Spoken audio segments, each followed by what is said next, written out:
Newsroom লাইভের শুরুতে যে খবরের দিকে নজর, হেলিকপ্টারের ইন্স্যুরেন্স ফেল। বনগাঁ রওনা হওয়ার কিছুক্ষণ আগে জানতে পারলেন মমতা বন্দ্যোপাধ্যায়। গাড়ি করেই ঠাকুরনগরে গেলেন মুখ্যমন্ত্রী।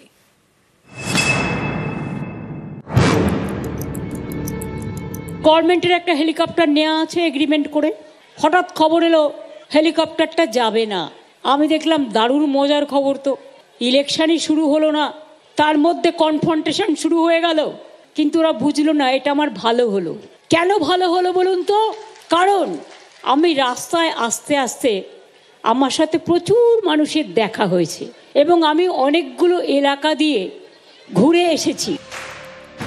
এসআইআর চলাকালীন উত্তর 24 পরগনার মতুয়াগড় বনগাঁয় মমতা বন্দ্যোপাধ্যায়ের জোড়া কর্মসূচি। তার ঠিক আগেই হেলিকপ্টার ঘিরে বিভ্রাট, যার জেরে পিছিয়ে গেল কর্মসূচির সময়।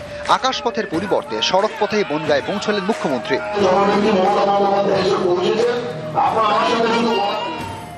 অনেকদিন আগে থেকে পূর্ব নির্ধারিত ছিল এবং সেই সবার আজকে দুপুর 12টার পরে হওয়ার কথা ছিল বনগাঁতে, কিন্তু আচমকা মুখ্যমন্ত্রীর হেলিকপ্টারে একটা সমস্যা দেখা দেয় এবং সেই শপথ পিছিয়ে যায়। যেটুকু সূত্র মারফত জানতে আমরা পারছি সেটা হচ্ছে হেলিকপ্টারের নাকি ইন্স্যুরেন্স শেষ হয়ে গেছে। এটা একটা অবাস্তব কথা। মুখ্যমন্ত্রী তিনি হেলিকপ্টারে যাবেন, তার ট্রায়াল রান গতকাল পর্যন্ত হয়েছে এবং সেই ট্রায়াল রান হওয়ার পরে আজকে সকালবেলা হেলিকপ্টারের ইন্স্যুরেন্স শেষ হয়ে যায়, এটা একটা বিশ্বাসযোগ্য বলে মনে হয় না। মঙ্গলবার মমতা বন্দ্যোপাধ্যায়ের পূর্ব নির্ধারিত এই কর্মসূচি শুরু হওয়ার কথা ছিল দুপুর 1টা নাগাদ। প্রথমে জনসভা, তারপরে ত্রিকোণ পার্ক থেকে ঠাকুরবাড়ি পর্যন্ত মিছিল। সকালে কলকাতা থেকে রওনা হওয়ার কিছুক্ষণ আগে মুখ্যমন্ত্রী জানতে পারেন যে হেলিকপ্টারে তাঁর যাওয়ার কথা সেটির ইন্স্যুরেন্স ফেল। একটি বেসরকারি সংস্থার কাছ থেকে এই কপ্টার ভাড়া নিয়েছে রাজ্য সরকার। সেই বেসরকারি সংস্থা দিন সকালে রাজ্য পরিবহন দপ্তরকে জানায় ইন্স্যুরেন্স ফেল, তাই কপ্টার ওড়ানো যাবে না। তড়িঘড়ি গাড়ি করেই বনগাঁয় রওনা হন মমতা বন্দ্যোপাধ্যায়। নিউজ 18 বাংলা। বেসরকারি সংস্থার থেকে হেলিকপ্টার ভাড়া নিয়েছে রাজ্য পরিবহন দপ্তর। কপ্টারের ইন্স্যুরেন্স যে ফেল করবে সেটা কেন আগে জানায়নি তারা? পরিবহন দপ্তরের নজরদারি বা কোথায়? মুখ্যমন্ত্রীর কপ্টার বিভ্রাট ঘিরে উঠছে এমনই নানা প্রশ্ন।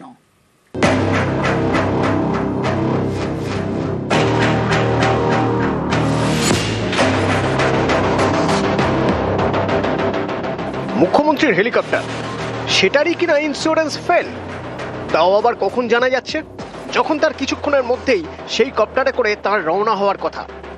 মঙ্গলবার বেলা 12টা নাগাদ বনগাঁর উদ্দেশ্যে রওনা হওয়ার কথা ছিল মমতা বন্দ্যোপাধ্যায়ের। তার কিছুক্ষণ আগে জানানো হয় হেলিকপ্টারের ইন্স্যুরেন্স ফেল। মহারাষ্ট্রের একটি বেসরকারি সংস্থার কাছ থেকে এই কপ্টার ভাড়া নিয়েছে রাজ্য পরিবহন দপ্তর। 2022 সালের মে মাসে চুক্তি হয়েছে। সেই সংস্থাই এদিন ইমেল করে পরিবহন দপ্তরকে, জানায় ইন্স্যুরেন্স ফেল, তাই কপ্টার ওড়ানো যাবে না। বাধ্য হয়ে গাড়ি করে এই বনগাঁ যেতে হয় মুখ্যমন্ত্রীকে।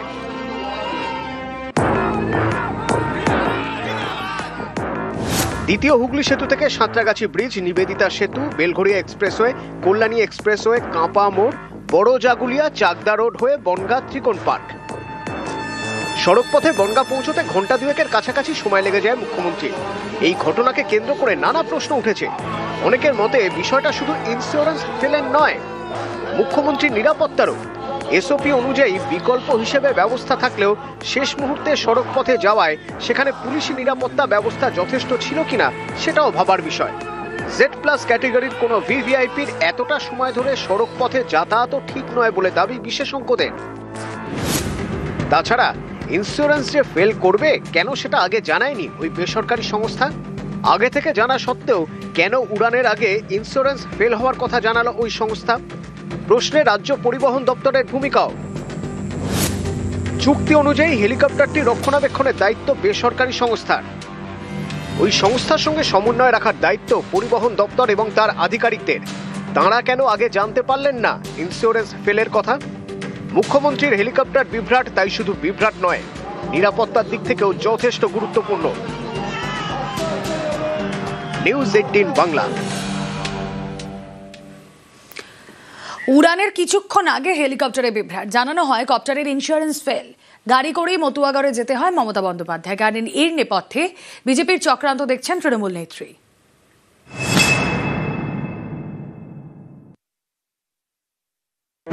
হেলিকপ্টার বাতিল করে দিন, আমার রুট বন্ধ করে দিন, যা ইচ্ছে তাই করুন, আমার কিছু যায় আসে না। আমাদের গভর্নমেন্টের একটা হেলিকপ্টার নেওয়া আছে এগ্রিমেন্ট করে, হঠাৎ খবর এলো হেলিকপ্টারটা যাবে না। আমি বিজেপিকে বারবার বলি, ওরে আমার সাথে খেলতে যাস না, আমার সাথে খেলতে গেলে আমি যে খেলাটা খেলবো সেই খেলায় তোমরা আমাকে ধরতেও পারবে না। এসআইআর চলাকালীন মঙ্গলবার মতুয়াগড় বনগাঁয় মমতা বন্দ্যোপাধ্যায়ের কর্মসূচি। এদিন হেলিকপ্টারে করে বনগাঁ যাওয়ার কথা ছিল তাঁর, কিন্তু উড়ানের কিছুক্ষণ আগে জানানো হয় হেলিকপ্টারের ইন্স্যুরেন্স ফেল করেছে, তাই ওড়ানো যাবে না। বাধ্য হয়ে গাড়ি করে বনগাঁ যান তিনি। এই ঘটনার নেপথ্যে বিজেপির চক্রান্ত দেখছেন মমতা বন্দ্যোপাধ্যায়। ইলেকশনই শুরু হলো না, তার মধ্যে কনফ্রন্টেশন শুরু হয়ে গেল। আমাদের গভর্নমেন্টের একটা হেলিকপ্টার নেওয়া আছে এগ্রিমেন্ট করে, হঠাৎ খবর এলো হেলিকপ্টারটা যাবে না, কিন্তু ওরা বুঝলো না এটা আমার ভালো হলো। কেন ভালো হলো বলুন তো?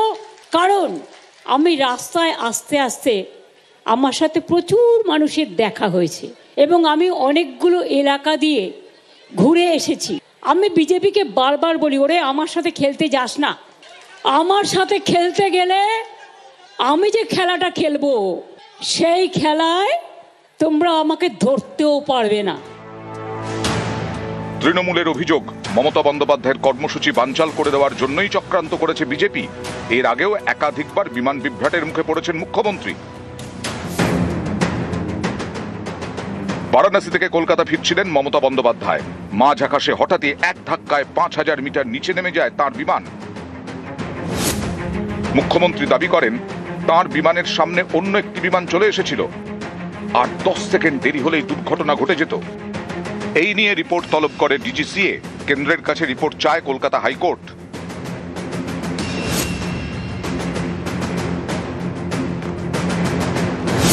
পাটনা থেকে কলকাতা ফেরার সময় বিপত্তি। কলকাতা বিমানবন্দরে নামার অনুমতি না মেলায় প্রায় 30 মিনিট আকাশ চক্কর কাটে বিমান। বিমানে তখন জ্বালানি কম। এই ঘটনায় কয়েকজনকে সাসপেন্ডও করা হয়েছিল। আমি বিজেপিকে বারবার বলি, ওরে আমার সাথে খেলতে যাস না। নিউজ 18 বাংলা। ওরে আমার সাথে খেলতে যাস না।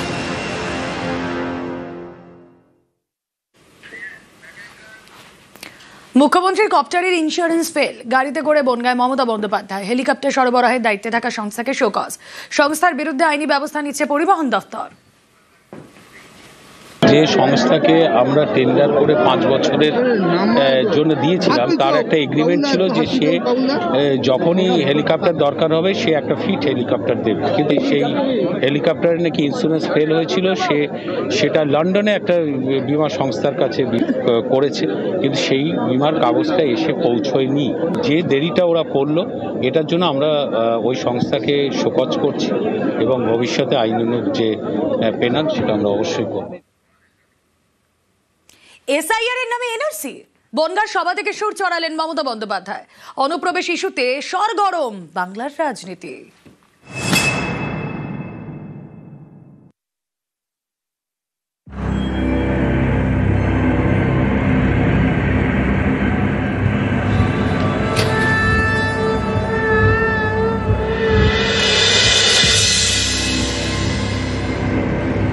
এসআইআর নামে এনআরসি করার চক্রান্ত মানছি না, মানব না। জেনুইন ভোটার বাদ গেলে ছেড়ে কথা বলবো না।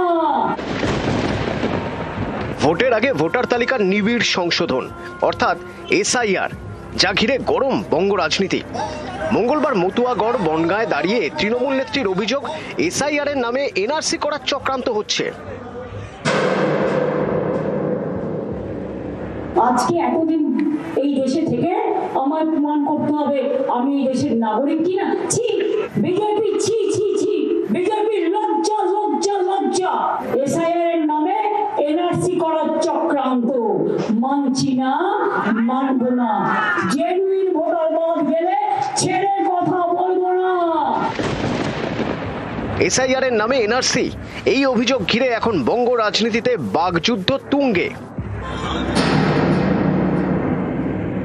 পশ্চিমবঙ্গই একমাত্র রাজ্য যেখানে রোহিঙ্গা এবং বাংলাদেশি মুসলিম অনুপ্রবেশকারী তাদের এখানে আশ্রয় দেওয়া হয়েছে। জ্যোতি বসু বলেছিলেন অনুপ্রবেশ সমস্যাটাকে একটা মানবিক মুখ নিয়ে বিচার করতে হবে। এই মানবিক মুখ নিয়ে বিচার করার প্রক্রিয়াটা মমতা বন্দ্যোপাধ্যায় আরো কয়েক গুণ বাড়িয়ে দিয়েছেন। আপনারা যদি সবাই মনে করেন যে পশ্চিমবঙ্গটা ধর্মশালা, যার যখন ইচ্ছা হবে সে তখন ঢুকে পড়বে, তো এটা তো হতে পারে না। আমাদের অবস্থান স্পষ্ট, ডিটেক্ট, ডিলিট এন্ড ডিপোর্ট। এসআইআরে লিখে রাখুন 1 কোটি নাম উড়ে যাবে যাবে যাবে যাবে যাবে। বাংলাদেশ থেকে যে হিন্দু এসেছে তারা অনুপ্রবেশকারী নয়, তারা শরণার্থী। তারা থাকবে, বাংলাদেশের মুসলমান আর রোহিঙ্গারা পালাবে। কার্বলিক অ্যাসিড ঢেলেছে ইলেকশন কমিশন গর্তে, পিল পিল করে পালাচ্ছে। আসামে যা হয়েছে, ইউপি গুজরাট যা করেছে, এখানেও বিজেপি সরকার এলে এই অবৈধ অনুপ্রবেশকারীদের রাখবে না। উত্তরপ্রদেশের মুখ্যমন্ত্রী যোগী আদিত্যনাথ সে রাজ্যের জেলায় জেলায় ডিটেনশন ক্যাম্প তৈরির নির্দেশও দিয়ে দিয়েছেন। কোন মানবিক মুখে স্বরূপনগর উত্তর 24 পরগনার পঞ্চায়েত সদস্য বিজেপি সুভাষচন্দ্র মন্ডল তাকে বিজেপি পঞ্চায়েতের সদস্য করলো, যার নাম বাংলাদেশের সাতক্ষীরার ভোটার লিস্টে রয়েছে? এটা কি শ্যামাপ্রসাদের মানবিক মুখ না নরেন্দ্র মোদীর মানবিক মুখ? কার মানবিক মুখে হরিণঘাটার অসীম সরকার এ রাজ্যের ভোটার হয়ে এমএলএ হয়ে গেলেন? কার মানবিক মুখে আরে হাফ প্যান্ট হলো মন্ত্রী তো হয়েছিলেন নিশ্চিত প্রামাণিক, বাংলাদেশের বাসিন্দা? এই যে আপনার এখন নেতা এসেছেন বিপ্লবদের ত্রিপুরা প্রাক্তন মুখ্যমন্ত্রী, বাংলাদেশের চাঁদপুরে জন্ম, বাংলাদেশে বাড়ি, কার মানবিক মুখ? এগুলো অনুপ্রেরণা দিয়েছে শ্রমিকবাবু। অনুপ্রবেশ ইস্যুতে যখন রাজনৈতিক আকচাকচি তুঙ্গে, তখন সীমান্ত এলাকায় পৌঁছে গিয়েছেন রাজ্যপাল সিভি আনন্দ বোস।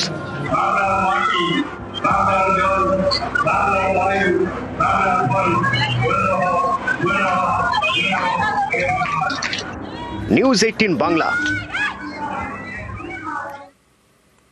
এসআইআর এর নামে ভোটার লিস্টে কারচুপি, আর্টিফিশিয়াল ইন্টেলিজেন্সের তালিকায় ভুয়ো নাম, বাদ বৈধ ভোটার, বিস্ফোরক অভিযোগ মমতা বন্দ্যোপাধ্যায়।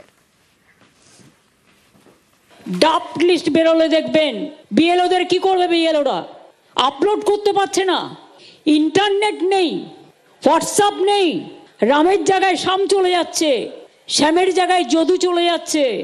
ড্রাফট লিস্ট বেরোলে দেখবেন কি ভয়ঙ্কর ভয়াবহ অবস্থা, এটা আমরা উপলব্ধি করতে পারছি। আবার এখন আর্টিফিশিয়াল ইন্টেলিজেন্স, ধরুন আমি মমতা ব্যানার্জি এবং আমার ভোটার লিস্টের সাথে কি করছে, আর একটা মমতা ব্যানার্জির নাম রেখে দিচ্ছে। ফলে অরিজিনাল মমতা ব্যানার্জি যখন ভোট দিতে যাবে তখন দেখবে disallow, she is not original, আর্টিফিশিয়ালটা অরিজিনাল হয়ে গেছে। নজরে 26, টার্গেট 29, বনগাঁর সভা থেকে মমতা বন্দ্যোপাধ্যায়ের হুঙ্কার, 2029 বড়ই ভয়ঙ্কর।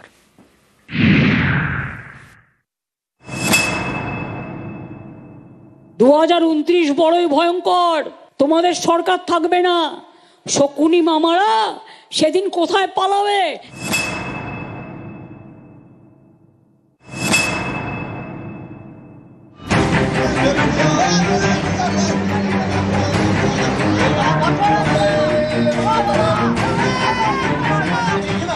বছর গড়ালেই 2026-এ পশ্চিমবঙ্গে বিধানসভা ভোট।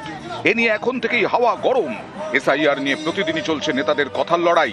এরই মাঝে মঙ্গলবার মতুয়াগড় বনগাঁয় সভা করেন মমতা বন্দ্যোপাধ্যায়।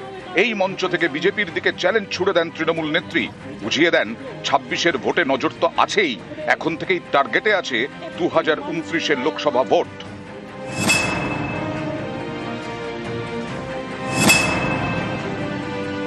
বিহারেও বলেছিলেন খুশবৈঠিয়া, ওখানে যা ইলেকশন করেছেন ওরা লড়তে পারেনি বেচারা, আপনাদের গেম ধরতে পারেনি। আর আমরা তো আপনাদের গেম দেখে অভ্যস্ত, তাই আমরা ধরে নিই A to Z, তাই আমাদের সাথে পারা মুশকিল, তাই বাংলা আপনাদের টার্গেট। আজকে বাংলা দখল করার এত লোভ কেন? বাংলার মানুষকে জব্দ করতে হবে, বাংলা ভাষাকে স্তব্ধ করতে হবে, বাংলাটাকে নিয়ে গিয়ে গুজরাটেই ফেলে দিতে হবে। সব গুজরাটি খারাপ এ কথা আমি বলবো না, আগামী ইলেকশনে গুজরাটে বিজেপি হারবে, এটাও মাথায় রাখুন। এখন থেকে ভবিষ্যৎবাণী করে দিচ্ছি, ও বাংলা দখল করতে গিয়ে গুজরাট হারাবে, আর দেশ তো হারাবেই। 2029 বড়ই ভয়ঙ্কর, তোমাদের সরকার থাকবে না। শকুনি মামারা সেদিন কোথায় পালাবে, এখন থেকে ঠিক করে জায়গা রেখে দাও। আমাকে আঘাত করলে আমি সারা ভারতবর্ষ হিলিয়ে দেবো। ইলেকশনের পরে আমিও একটু দেশটা চষে বেড়াবো।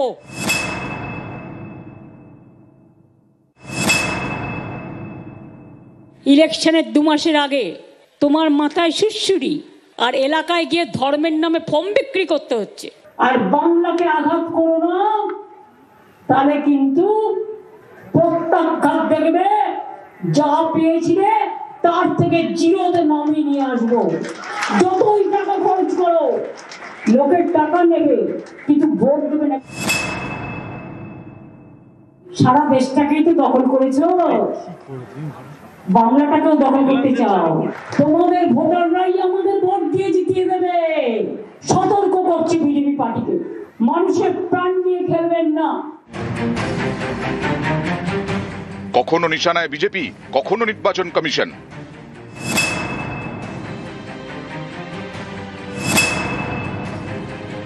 ইলেকশন কমিশনের কাজ হচ্ছে ইম্পার্শিয়াল চেয়ার মেনটেন করা, not to become the BJP commission.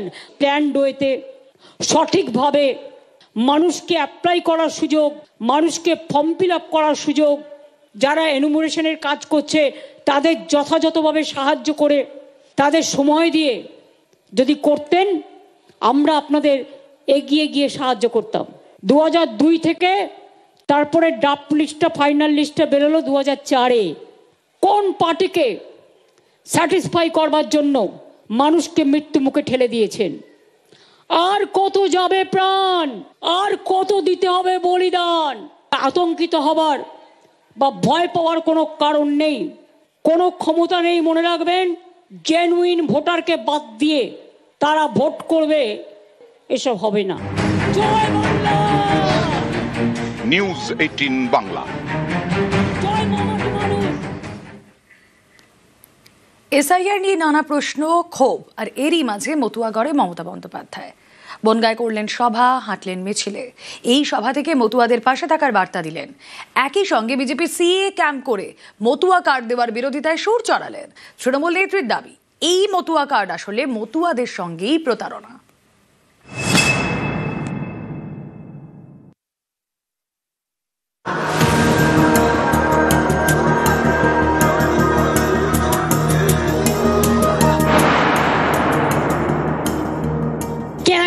চিৎকার করছো, 2016-তেও ক্যাঁ বলেছো, 2021-এও ক্যাঁ বলেছো, 2024-এও ক্যাঁ বলেছো, তারপরে টাটা বলে দিয়েছো।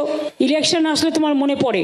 আর তারপরে আপনাদের দিয়ে যখন লেখানো হবে যে আমি বাংলাদেশের নাগরিক ছিলাম, আমি তাই ভারতীয় নাগরিক হতে চাই, এটা চ্যালেঞ্জ করলে আপনি যে অবৈধ সেটা তো প্রমাণ করে দেবে।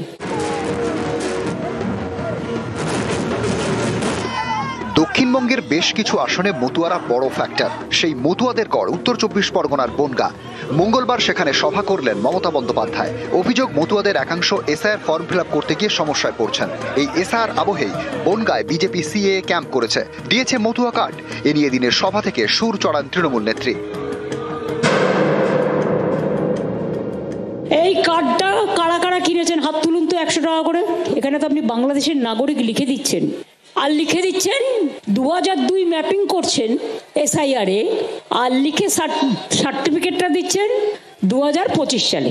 তার মানে আপনাদের প্রমাণ করে দিচ্ছে যে আপনারা বাংলাদেশ। ইলেকশন কমিশনের যে নির্দেশিকা আছে তাতে কোথাও লেখা আছে? আগে কথাটা লিখতে বলুন। আপনাদের চিট করছে, প্রতারিত করছে। বড়মা যখন অসুস্থ হতেন তখন বড়মাকে হসপিটালে ভর্তি করতেন কে? তার চিকিৎসা করতেন কে? ঠাকুরবাড়ির উন্নয়ন আমরাই করেছি। আপনারা জানেন, প্রমোদনাথ ঠাকুর থেকে শুরু করে হরিচাঁদ গুরুচাঁদ কলেজ, এগুলো সব আমাদেরই করা। ইউনিভার্সিটি যারা এই 100 টাকা করে ফর্ম বিক্রি করলো, আপনাকে বাংলাদেশি প্রমাণিত করে দিল এবং ক্যাশ সার্টিফিকেট দিয়ে বলে আরও 800 টাকা করে নিল ক্যাম্প করে। তাদের কেউ কেউ নাকি এখন দেশে নেই, বিদেশে চলে গেছেন ঘুরতে। সেটা কেন বিদেশে ঘুরতে গেছে তার পেছনে বিরাট একটা রহস্য আছে। রহস্যটা আমি কিন্তু জানি। তৃণমূলের কেউ কিছু না করলেও তাকে জেলে ঢুকিয়ে দাও, আর বিজেপির মন্ত্রীরা চুরি করলেও বিদেশে পাঠিয়ে দাও। এদিন প্রথমে বনগাঁ ত্রিকোণ পার্কে সভা, তারপর মিছিল করেন মুখ্যমন্ত্রী চাঁদপাড়া থেকে ঢাকুরিয়া হাই স্কুল পর্যন্ত। নিউজ 18 বাংলা।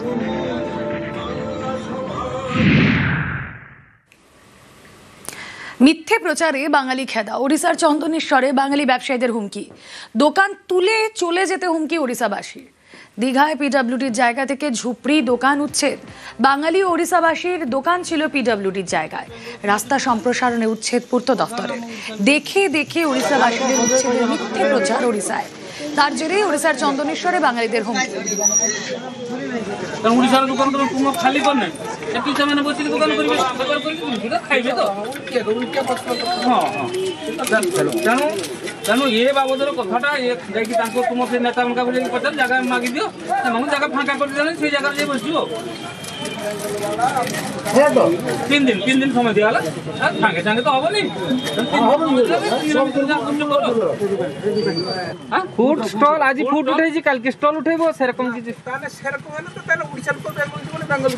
সেইরকম সেরকম পরিস্থিতি করছ না। না না তুমি যদি বুঝুছ আমার সেরকম পরিস্থিতি কিছু করেছিলে কি আজ যা আমার সঙ্গে করছিলে কি না করিবা তো কি না কি বাড়ি কাল সেই মানে করুছন কেন ঠিক পচার পচার ঠিক পচারিবা কথা না না কইবা কথা উচিত সব বন্ধ করতে বলে না না বন্ধ করিবা পূর্বରୁ তুমি যাই কি তোমার 3 দিন তো টাইম দিয়া হচ্ছে 3 দিন টাইম না মু কথা উচিত তো সে কথা কো ইন্টর নাই তো বেঙ্গল আমি 150 টাকা উঠে দিছন দোকান নি বুঝছ না তুমি নেতা মানে কইছি পড়েছন তুমি চন্দ্রেশ্বর দোকান করো না। ଆମ ଅଞ୍ଚଳରେ ବହୁ ପରିମାଣର ବଙ୍ଗାଳୀ ଅଛନ୍ତି, ବହୁ ପରିମାଣର ବାଂଲାଦେଶୀ ଅଛନ୍ତି, ସେମାନଙ୍କୁ ହଟେଇବା, ସେ ଦୋକାନୀ ମାନଙ୍କୁ ହଟେଇ ଦେଇ ଆମ ଅଞ୍ଚଳର ଯେ ଦୋକାନୀ ମାନେ ଅଛନ୍ତି ତାଙ୍କୁ ଥଇଥାନ କରିବା। ଆମେ 3 দিন সময় দিয়েছু।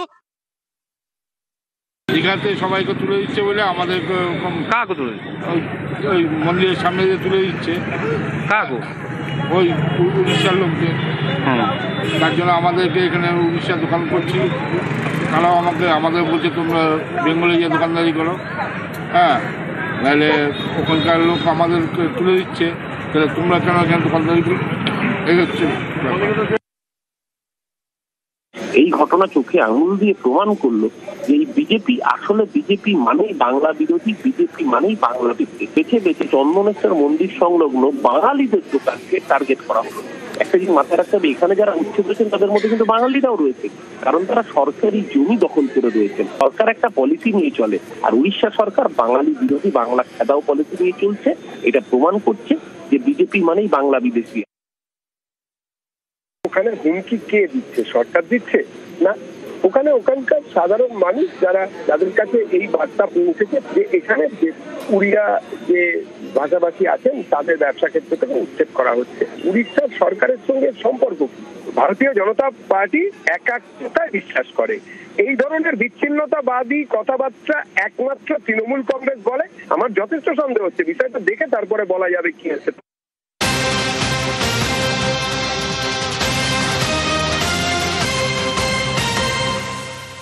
অবস্থান তুলে নিলেন বিএলওরা। সিইওর ঘরের সামনে থেকে উঠল বিএলওদের অবস্থান। গতকাল থেকে অবস্থানে বিএলও অধিকার রক্ষা কমিটির সদস্যরা। সিইও দেখা না করা পর্যন্ত ধর্নার হুঁশিয়ারি দেন বিএলওরা।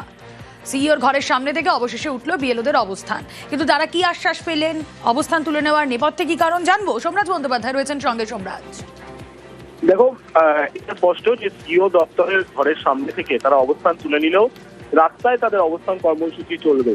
মূলত তারা যে আশ্বাস পেয়েছেন যে প্রথমত বুথ লেভেল অফিসারদের অকারণে সাসপেন্ড বা শোকজের মতো নির্দেশ ধরানো হবে না। দ্বিতীয়ত তারা দাবি করছেন যে বুথ লেভেল অফিসারদের জন্য যে অ্যাপ তৈরি হয়েছে সেই অ্যাপের সমস্যা দ্রুত মিটে যাবে বলে তারা রাজ্যের মুখ্য নির্বাচনী আধিকারিক আশ্বাস দিচ্ছেন। আর তৃতীয়ত বলা হচ্ছে যে বুথ লেভেল অফিসার হিসাবে যারা মারা গিয়েছেন তারা অবশ্যই নির্বাচন কমিশনের থেকে ক্ষতিপূরণ পাবেন।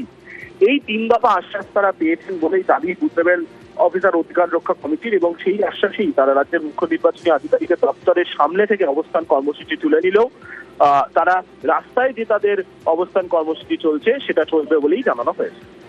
বেশ।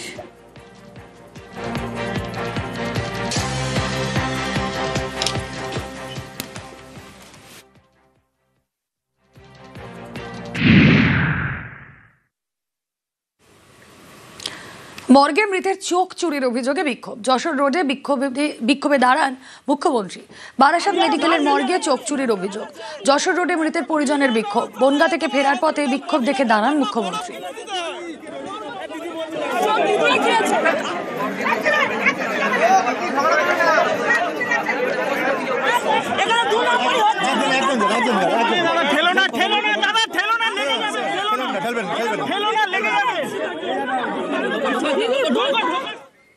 চোখটা মনে হচ্ছে তুলে নেওয়া হয়েছে।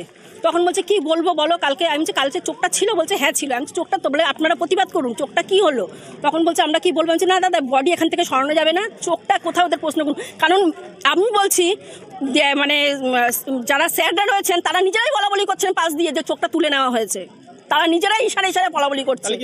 হ্যাঁ, ব্যবসা অবশ্যই চলছে, অবশ্যই ব্যবসা চলছে। সঠিক তদন্ত ব্যবস্থার আশ্বাস মুখ্যমন্ত্রীর। মৃতের পরিবারকে আর্থিক সাহায্য, চাকরির প্রতিশ্রুতি মমতার। যদি এই ঘটনা কেউ করে থাকে টোটাল এনকোয়ারি অর্ডার দিলাম, এবং 2 হচ্ছে তার বিরুদ্ধে অ্যাকশন নেওয়া হবে, সিসিটিভি ফুটেজও দেখা হবে, এবং যে পরিবারের এই ঘটনা ঘটেছে তাদেরকে প্রয়োজনীয় ক্ষতিপূরণও দেওয়া হবে। তার বাড়িতে কি কেউ আছে কাজ করার মতো? মা তো আছে, মায়ের কত আছে বয়স? বাড়ির অ্যাড্রেসটা লিখে নাও, আর বায়োডাটাটাও মা নিয়ে নাও। আমি আমার কোটায় যে চাকরি হয় বছরে 2টো, আমি তার থেকে একটা করে দেবো, কাছাকাছি করে দেবো, যাতে উনি মানে সংসারটা চালাতে পারেন। আমি 2 দিন টাইম নিচ্ছি। মুখ্যমন্ত্রীর নির্দেশে তদন্ত কমিটি গঠন বারাসাত মেডিকেলের। আমার কাছে লিখিত অভিযোগ জমা দিতে বলেছি। লিখিত অভিযোগ জমা পড়লে আমরা তদন্ত কমিটি করব, সেটা আমরা আগেই জানিয়ে দিয়েছিলাম। তারপরে এই ঘটনাটি ঘটেছে মুখ্যমন্ত্রীর কনভয়ের কাছে, তাতে ম্যাডাম যেটা আমাদের নির্দেশ দিয়েছেন আমরা সেই নির্দেশ মেনে আমরা এনকোয়ারি কমিটি আবার করে দিয়ে রিফর্ম করে অ্যাজ আর্লি অ্যাজ পসিবল আমরা করেই দিচ্ছি, এক্ষুনি করে ফেলছি। তদন্ত করতে গেলে দেহ তো রাখতেই হবে।